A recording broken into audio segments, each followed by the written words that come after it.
नमस्कार दोस्तों, प्रकाश coaching centre के यूट्यूब चैनल में आपका स्वागत है। जैसा कि डीसी मशीन के बारे में बता रहे हैं। किसके बारे में? डीसी मशीन के बारे में। तो इसमें देखिए डीसी मशीन के दो पार्ट होते हैं। पहला पार्ट देखिए डीसी जनरेटर होता है और डीसी मोटर होता है। ये दो पार्ट में डिवाइड हो गए हैं। डीसी मशीन के दो पार्ट जैसे डीसी जनरेटर और डीसी मोटर होते हैं। बहुत इजी होते हैं, समझ लीजिएगा। डीसी जनरेटर का क्या वर्क होता है? ये यांत्रिक ऊर्जा को विद्युत ऊर्जा में कन्वर्ट करता है, मैकेनिकल एनर्जी को इलेक्ट्रिकल एनर्जी में कन्वर्ट करता है। जो कि जो मोटर होती है, डीसी मोटर होती है, जो वो मोटर का काम क्या होता है? वो इलेक्ट्रिक ऊर्जा को, एनर्जी को मैकेनिकल में कन्वर्ट करता है। ठीक है, कौन सी होती है ये? जो इलेक्ट्रिकल एनर्जी होती है उसको यांत्रिक ऊर्जा में कन्वर्ट कर देता है। ठीक है, दोनों की संरचना समान होती है, लेकिन एक अंतर होता है। डीसी मोटर की बॉडी जो होती है वो बंद होती है, डीसी जनरेटर की बॉडी खुला रखी जाती है। इसमें थोड़ा सा डिफरेंस है। क्यों रखते हैं थोड़ा खुला? क्योंकि ऊष्मा अधिक मात्रा में बाहर जा सके। जो ऊष्मा हीट होती है अधिक मात्रा में बाहर जाने के लिए इसलिए करते हैं। ठीक है ना, इसमें थोड़ा सा मेनली डिफरेंट होता है। मैंने लिख रखा है, मैंने कहा टाइम कम लगे जिससे कि आप लोगों को जल्दी जल्दी आप सीखने में, क्योंकि पीसीएल यूपी पीसीएल की वैकेंसी भी आ चुकी हैं, यूपी पीसीएल, और समय की शॉर्टेज है, इसलिए आप लोग जल्दी से जल्दी मैं करा दूंगा, आप लोग सीख लीजिए। ठीक है, डीसी मशीन के कितने भाग होते हैं? मेनली मैंने 4 भाग लिखे हैं। एक स्टेटर होता है, एक आर्मेचर होता है, एक कम्यूटेटर होता है, एक कार्बन ब्रश होती है। कौन कौन सी होती है? स्टेटर हो गया, आर्मेचर हो गया, कम्यूटेटर हो गया, कार्बन ब्रश हो गए। ठीक है, मैंने पढ़ाया भी है स्टेटर के बारे में बहुत अच्छी तरह से। जो कि स्टेटर होता है, बॉडी के बारे में, योग के बारे में भी बताया था, पिछला वीडियो देख लीजिएगा, उसमें रखे होंगे, बहुत सारे दिए थे। स्टेटर, आर्मेचर, कम्यूटेटर और कार्बन ब्रश, इनके बारे में मेनली बताऊंगा स्टेटर के बारे में पहले। ठीक है, जो कि स्टेटर ये जो बाहरी वाला पार्ट होता है, ये जो बाहर तरफ से बना हुआ है, ये जो होता है, ये जो मैंने बॉडी बनाई है, इसको बोलते हैं बॉडी। क्या बोलते हैं? बॉडी बोलते हैं। ठीक है, और बॉडी का मेन जितना फंक्शन होता है मैंने करा दिया है इसके पीछे अगले वाले वीडियो में। ठीक है, पिछला वाला वीडियो देख लीजिएगा, योग के बारे में, बॉडी के बारे में बहुत अच्छा समझाया मैंने। ठीक, इसके बाद एक चीज़ ये है, ये जो इसके ये पार्ट है, इस पार्ट को यहाँ से लेकर के इस पार्ट को क्या बोलते हैं? स्टेटर। क्या बोलते हैं? स्टेटर। स्टेटर किसकी? इस्पात की पत्तियों से बना होता है। किसकी? इस्पात की पत्तियों से बना होता है, और ये बेलनाकार टाइप का होता है। कभी कभी पूछ लेते हैं क्वेश्चन में कि स्टेटर जो किस टाइप का होता है, वो बेलनाकार होता है। ठीक है, किसका बना होता है? वो इस्पात की पत्तियों से मिलकर बना होता है। ओके, देखिए जो योक होता है, योक, ये भी जो बड़ी मशीनें होती है, जो छोटी मशीनें होती हैं, क्या होती हैं? जो छोटी मशीनें होती हैं, छोटी मशीन जो होती है, छोटी मशीन के लिए कास्ट आयरन का यूज होता है, जिसे ढलवा लोहा भी कहते हैं। और बड़ी मशीन के लिए कास्ट स्टील का यूज करते हैं। किसका करते हैं? कास्ट स्टील का। क्यों बड़ी मशीन के लिए कास्ट स्टील का यूज करते हैं? क्योंकि बड़ी मशीन बनाने के लिए क्योंकि हल्का हो, भार में कम हो, इसलिए कास्ट स्टील का यूज किया जाता है। और ये ढलवा लोहा का करेंगे तो क्या होता है? उसमें वजन अधिक मात्रा में हो जाता है। ठीक है, ये तो जो ये होता है, ये पार्ट होता है, ये क्या वाला कहलाता है? ये पूरा स्टेटर कहलाता है। क्या कहलाता है? स्टेटर। स्टेटर में ये क्या होते हैं? इस तरफ के ये पोल होते हैं। क्या होते हैं? पोल होते हैं, समझिएगा। ये जो है ये पोल है, इस टाइप के जो है। ठीक है, तो पोल अब क्या होते हैं? देखिए यन और यस, यन यस, एक तरह से पोलों की संख्या न्यूनतम 2 होती है और अधिकतम कितनी होती है? 8 होती है, या वह कह सकते हैं 2 के गुणज की होती है। क्या होती है? 2 की गुणज की होती है। तो यहाँ पर देखिए ये पोल, पहला नॉर्थ है, साउथ है, नॉर्थ है, साउथ है, ये सीक्वेंस में होंगे, नॉर्थ साउथ ऐसे होते हैं। ठीक है, बॉडी किसकी? मैंने बताया कि छोटी मशीनों के लिए कास्ट आयरन, बड़ी मशीनों के लिए कास्ट स्टील का यूज होता है, क्योंकि भार कास्ट स्टील की कम होती है। पूरा स्टेटर होता है, और ये अंदर जो बना हुआ है। अब चलते हैं किसके बारे में? स्टेटर के बारे में। हो गया ना, ये स्टेटर इस्पात की पत्तियों से वलयाकार होती है। ठीक है, जो ये यन से यस की तरफ जाती है, चुंबकीय बल रेखाओं की होती है, देखिए ये मैंने शो किया है इसे डॉटेड डॉटेड डॉटेड डॉटेड कि यन से यस की तरफ इसके चुंबकीय फ्लक्स जो होते हैं ना, चुंबकीय जो फ्लक्स होता है इस तरफ को मूव करता है।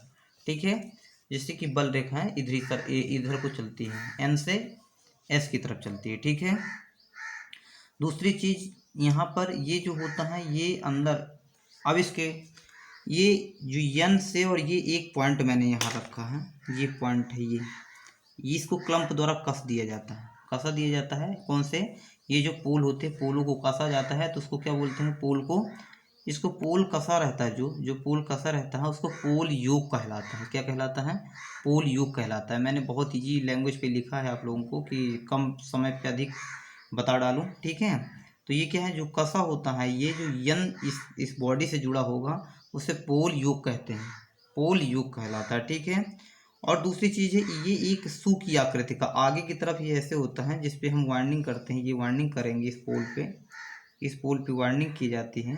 ठीक है ना, देखिएगा ये मैं वार्निंग कर रहा हूँ, इस पे वार्निंग है ना ये, तो इस पे क्या है, इसके आगे की तरफ क्या है, पोल सूज की है, मतलब ये कुछ पार्ट आगे की तरफ सूज की आकृति का होता है।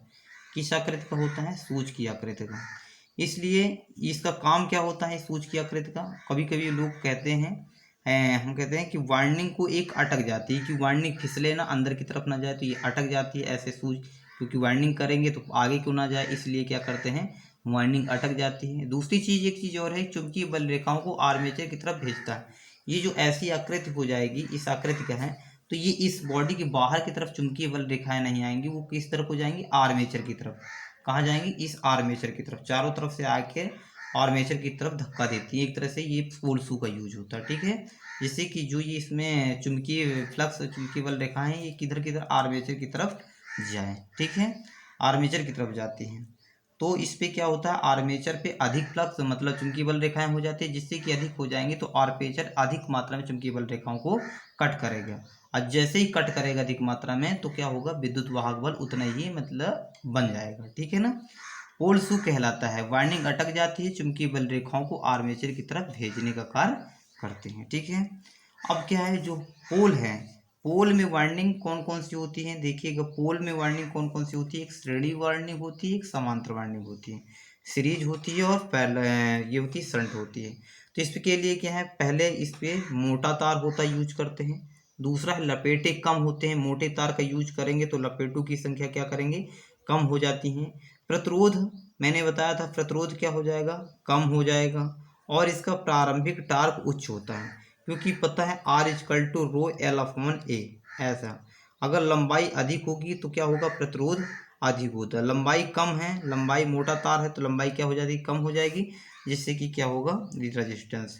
समझ में आ गया होगा आपको कि ये एरिया के ऊपर डिपेंड करता है। ठीक है, इसमें क्या है कि ये पतला तार यूज होता है, लपेटे क्या होते हैं, पतला तार यूज होगा, जैसे कि लपेटों की संख्या क्या हो जाती है, लपेटों की संख्या, लपेटों की संख्या क्या होगी, अधिक हो जाएगी। ठीक है ना, अधिक हो जाती है, लपेटों की संख्या अधिक हो जाएगी, और प्रतिरोध क्या हो जाएगा, इसमें जो हमारे पास प्रतिरोध है वो अधिक हो जाता है। ठीक है ना, प्रतिरोध अधिक हो जाता है।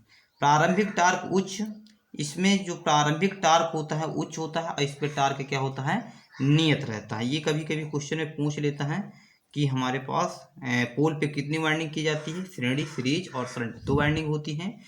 इस श्रेणी के लिए मोटे तार की लपेटें कम होती है, प्रतिरोध कम होता है, और जो स्टार्टिंग में टार्क होता है वो हाई होता है। ठीक है, इसमें मतलब क्या पतला होता है, लपेटों की संख्या अधिक होगी, रेजिस्टेंस का अधिक मान होता है, नियत टार्क होता है। ठीक है, ये पूछ लेते हैं। फिर चलते हैं, सेकंड नंबर है आर्मेचर की तरफ चलते हैं, आर्मेचर पे भी होगा, आर्मेचर पे चलते हैं। ठीक है, आर्मेचर पे ये मैंने लिखा है आर्मेचर के बारे में। आर्मेचर पर वाइंडिंग जो की जाती है वो पतली पतली पत्तियों के द्वारा लेमिनेट, मतलब एक तरह से जो पतली पतली पत्तियां होती हैं, ठीक है ना, उनको क्या करते हैं कि सिलिकॉन स्टील की पत्तियां बनाते हैं। किसके, सिलिकॉन स्टील की पत्तियों से हम आर्मेचर बनाते हैं। पहले आर्मेचर किसका बनाते हैं, पहले वाइंडिंग नहीं, अभी आर्मेचर किस चीज़ का बनाते हैं, वो चीज़ सिलिकॉन स्टील की होती है। ठीक है, पत्तियों को, उनकी मोटाई कितनी होती है, 0.35 से 0.5 mm तक लेते हैं। ठीक है ना, ये जो इस रेंज पे मिल जाएगा। और इसकी आकृति किस तरह की होती है, बेलनाकार होती है। किस तरह की आकृति होती है, जो फिगर आकृति बनती है तो किस तरह की होती है, आकृति बेलनाकार होती है।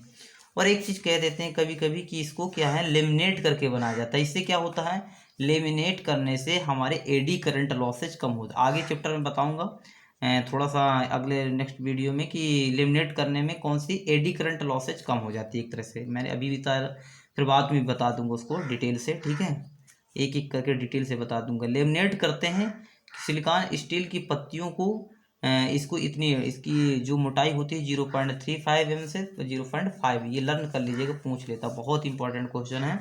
और बेलनाकार आकृति का होता है, ये भी इंपॉर्टेंट क्वेश्चन। लेमिनेट क्यों करते हैं, एडी करंट लॉसेस को कम करने के लिए करते हैं। सिलिकॉन की मात्रा मिलाने से, कभी कभी बोलते हैं सिलिकॉन की मात्रा हम स्टील पे मिला देते हैं, कितनी मिलाते हैं, 3.8% से लेकर 4.5% तक, 3.8% से 4.5% तक मिलाते हैं, जिससे कि हिस्टैरिसीस लॉस ही, जो हिस्टैरिसीस हानि होती है, ठीक है, हिस्टैरिसीस लॉस होता है वो कम हो जाता है। क्या होता है, अगर इसमें एक सिलिकॉन की मात्रा मिला देते हैं तो हिस्टैरिसीस हानियाँ जो होती हैं वो कम हो जाती हैं, ठीक है ना। कभी कभी क्वेश्चन आता है कि ये सिलिकॉन की मात्रा क्यों मिलाई जाती है, तो हिस्टैरिसीस हानि को कम करने के लिए। कितनी मिलाई जाती है, 3.8 से 4.5% तक मिलाते हैं। एक चीज़ और है, आर्मेचर। आर्मेचर पे हम लोगों ने खांचे, देखो यहाँ पर क्या है, खांचे ये दिए हुए हैं। खांचों का काम क्या है, खांचे तो एक तो आर्मेचर में खांचे होते हैं, ठीक है ना, वहाँ जैसे पोल्सू का कार हुआ था, यहाँ आर्मेचर के खांचों का कार हो रहा है। तो यहाँ पर क्या होता है कि इसमें वाइंडिंग अटक जाती है, जिससे कि वाइंडिंग आर्मेचर पे जब वाइंडिंग करते हैं तो वो वाइंडिंग बाहर नहीं जाती, बाहर की तरफ नहीं तो अटक जाती है। इसमें भी पोल्सू का भी वही कार्य था, चुंबकीय फ्लक्स को अधिक मात्रा में कटेगा। और ये जो खांचे होंगे तो यहाँ पर जो चुंबकीय रेखाएं होगी वो अधिक मात्रा में कटती हैं, जिससे कि विद्युत वाहक बल अधिक उत्पन्न होगा। क्या होगा, विद्युत वाहक बल अधिक उत्पन्न होगा, फ्लक्स ज़्यादा कटेगा, अधिक मात्रा में चुंबकीय वाहक बल अधिक उत्पन्न होगा, ठीक है ना। बहुत ही इंपॉर्टेंट क्वेश्चन मैंने बना के रखा है कम्यूटेटर के बारे में। कम्यूटेटर अगला नेक्स्ट पॉइंट है कि कम्यूटेटर क्या होता है। कम्यूटेटर एक सदैव क्या होता है, वो एसी होती है, एसी उत्पन्न करता है, कभी भी डीसी उत्पन्न नहीं करता। इसके लिए क्या होते हैं, दो पार्ट में होता है, एक स्प्लिट रिंग होती है, एक स्प्लिट रिंग, एक ये स्प्लिट रिंग और स्प्लिट रिंग, इसको कम्यूटेटर बोलते हैं। स्प्लिट रिंग, इनमें दोनों में डिफरेंस होता है, इसमें दो रिंग होती हैं, इसमें एक रिंग होती है, ठीक है, जो कि देखो एक रिंग होती है ये, ठीक है।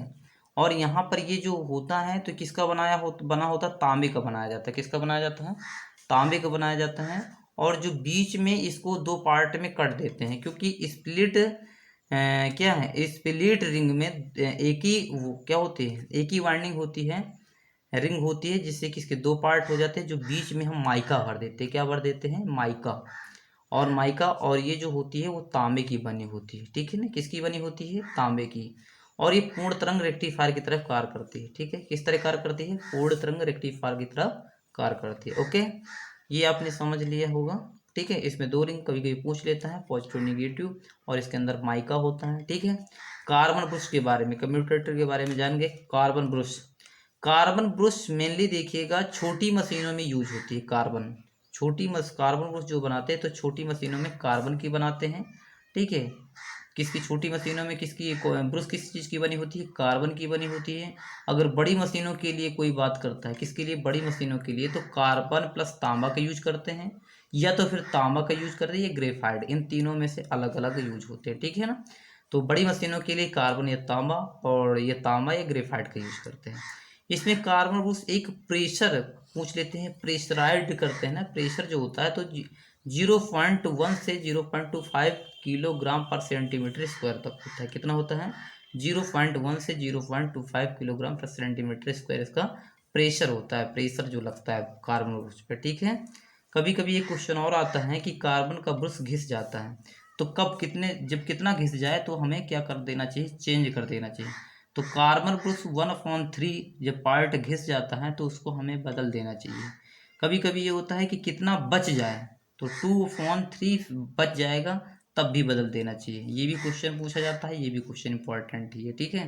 कार्बन की ब्रुश जब 1/3 घिस जाता है तब हमको बदलना चाहिए, या तो 2/3 रह जाए तब बदल देना चाहिए, दोनों ऑप्शन में से कोई आ सकता है, ठीक है। आर्मेचर के ऊपर दो प्रकार की वाइंडिंग, अभी आपने देखा है पोल के ऊपर कौन कौन सी वाइंडिंग होती है, श्रेणी और समांतर होती हैं।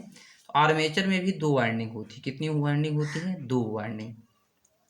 पहली वाइंडिंग जो होती है हमारे पास लैप वाइंडिंग होती है और दूसरी वाइंडिंग वेव वाइंडिंग होती है। ठीक है, कौन सी होती है? लैप वाइंडिंग होती है और दूसरी वेव वाइंडिंग होती है। लैप वाइंडिंग में समांतर पथों की संख्या ए से रिप्रेजेंट करते हैं। ये समांतर पथों की संख्या पोल की संख्या के इक्वल होती है। किसमें? लैप वाइंडिंग में। देखिएगा, लैप वाइंडिंग में समांतर पथों की संख्या पोल्स की संख्या के इक्वल होती है। और वेव वाइंडिंग में जो समांतर पथों की संख्या होती है वो हमेशा हमेशा दो होती है। कितनी होती है? दो होती है। मैंने बताया था कि पोल्स की संख्या मिनिमम दो और मैक्सिमम कितनी होती है? 8 होती है। तो यहाँ पर आर्मेचर पे वाइंडिंग जब करेंगे तो वाइंडिंग कितने टाइप की होती है? दो प्रकार की। और अगर पोल में होती है तो क्या होती है? सीरीज में होती है और शंट में होती है, दो टाइप की। तो लैप वाइंडिंग वेव वाइंडिंग किसमें? आर्मेचर पे, और सीरीज और शंट पोल पे। ठीक है, इसमें समांतर पथों की संख्या पोल की संख्या की इक्वल होती है और वेव वाइंडिंग में समांतर पथों की संख्या इक्वल 2 होती है। लाइफ वाइंडिंग में जो होता है तो क्या उच्च धारा होती है, करंट इसमें क्या होती है? उच्च होती है। और विभव पोटेंशियल डिफरेंस जो होता है वो निम्न होता है। ठीक है, निम्न विभव होता है, उच्च धारा के लिए यूज की जाती है। और वेव वाइंडिंग जो होती है तो निम्न धारा उच्च विभव के लिए यूज की जाती है। ठीक है, अगर ये आपको अच्छा लगा हो तो मेरे चैनल को सब्सक्राइब कर दीजिएगा और बगल में लगी बेल आइकन घंटी को प्रेस कर लीजिएगा। लाइक ज़रूर कर लीजिएगा दोस्तों। धन्यवाद।